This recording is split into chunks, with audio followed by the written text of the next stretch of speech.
Assalamualaikum warahmatullahi ta'ala wabarakatuh. Di dalam sebuah figur pemimpin yang saya ketahui yaitu dengan berapa tingkatan. Tingkatan yang paling rendah menurut kita orang Madura itu adalah pinter. Tahapan yang paling rendah. Di atas pinter ini ustadz.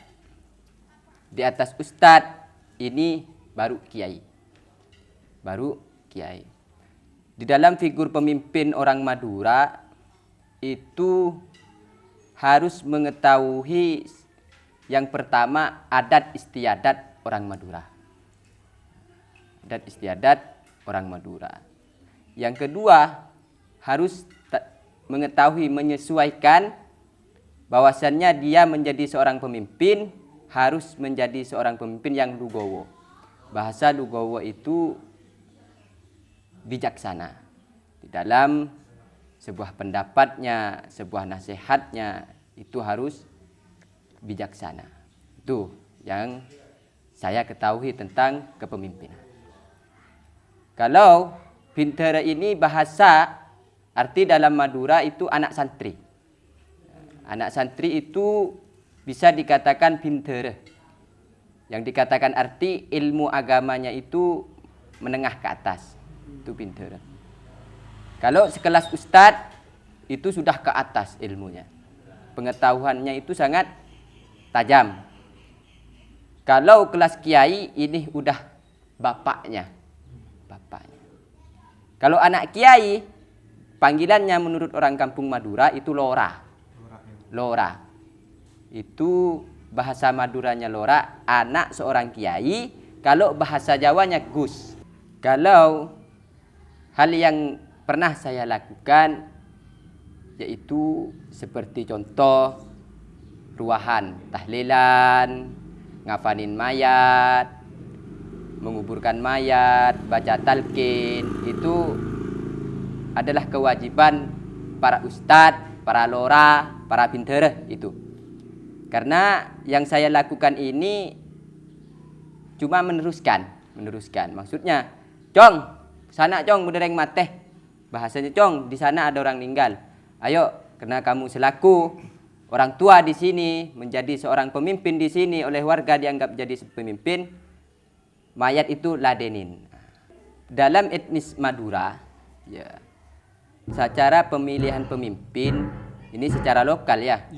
Bukan pilkada apa membedakan kan? Membedakan itu dengan keilmuannya. Keilmuannya.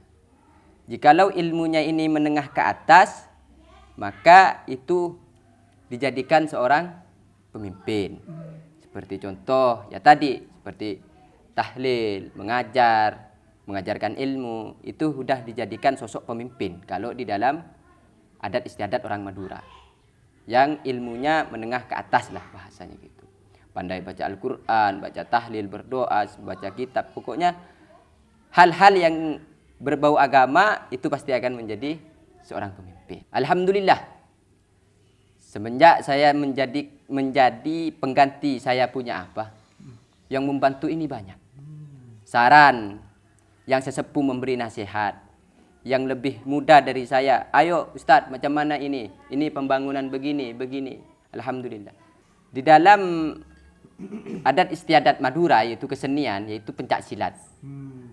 Pencak silat atau yang artikan dengan sandur ataupun bahasa Maduranya itu ronggeng, yang biasanya acara Madura, adat Madura yang pakai oteng ini kan khas Madura ini. Khas Madura yaitu bisa dikatakan seninya pencak silat, sandur sama ronggeng. Kalau orang Madura biasanya calo ini hanya untuk hiasan dinding.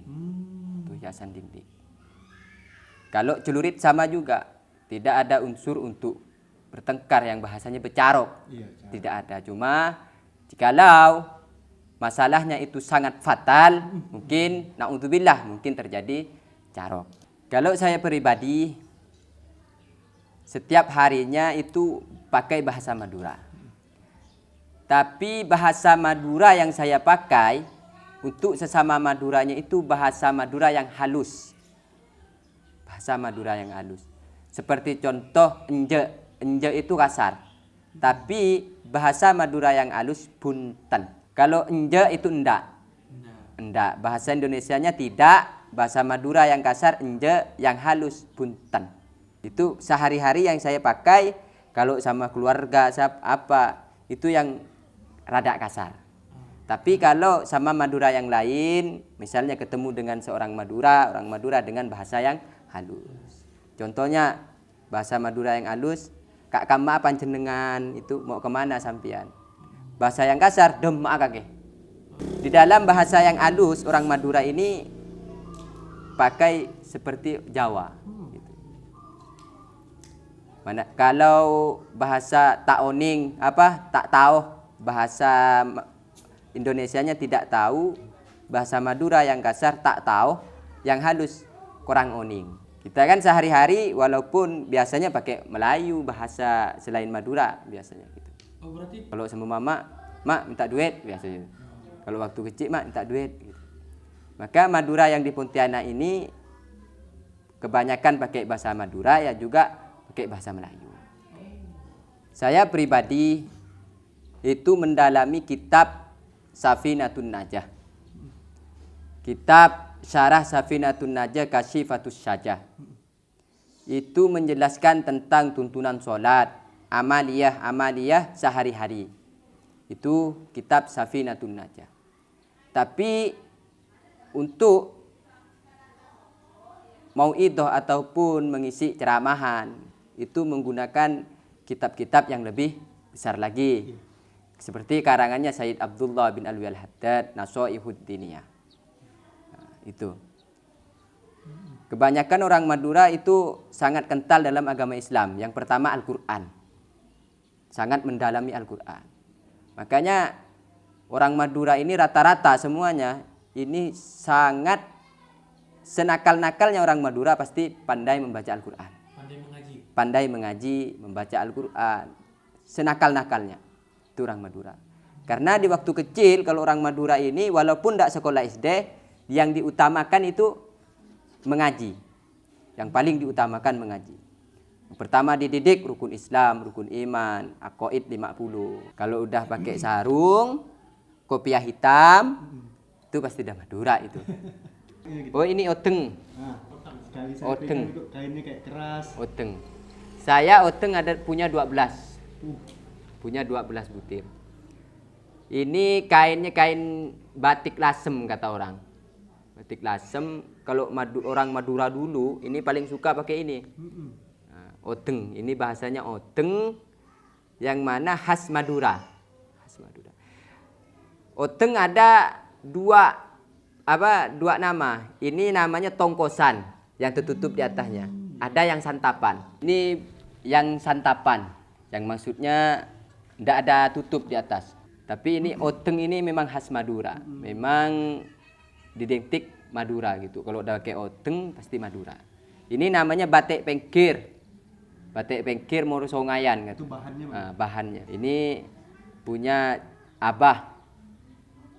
Ya mungkin kisaran kalau dijual sekarang ya main 5 juta, 6 juta. Ada yang harganya sampai 30 juta. Kalau kayak odeng ini kan pengrajin. Yang bikin odeng ini pengrajin. Mungkin kalau di Kalimantan Barat, mungkin berapa orang yang bisa gitu. Tidak semuanya orang Madura ini bisa. Karena buatnya ini juga cukup susah. Masih dijemur, masih dikasih daun pepaya, dimasak, nanti dikasih tepung ganji yang udah tepung ganji itu dikukus tuh kan, nanti jadi lem tuh. Pokoknya nanti disetrika pakai setrika arang, kan ada dulu zaman dulu tuh. Nah, sekarang susah.